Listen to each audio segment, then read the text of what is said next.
There are some fears, but there's also some support emerging as Montana game managers kicked off a 3-year plan for managing wild bison. Dennis Bragg covered the first in a series of statewide meetings tonight in Missoula.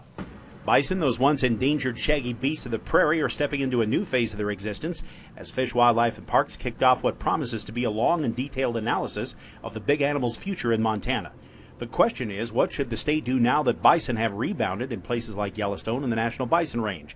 Are they ready for prime time, taking their place alongside wild native species like deer and elk, or are there too many problems to be solved for that to become a reality? The point of the scoping meetings is just that, is to identify what issues do people want us to look at as we consider bison in the state of Montana, and what alternatives do they want us to evaluate in terms of where should this program go in the future.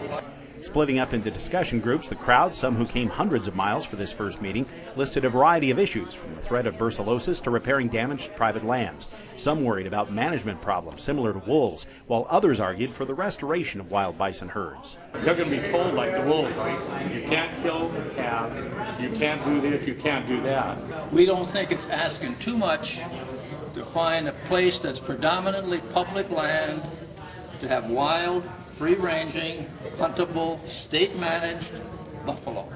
Scoping meetings will continue for the next 2 weeks. It will be a year before FWP issues a full environmental impact statement with formal public hearings. And even then, the state may decide where the buffalo roam won't become a new verse in the Montana state song. In Missoula, Dennis Bragg reporting for Montana's news station.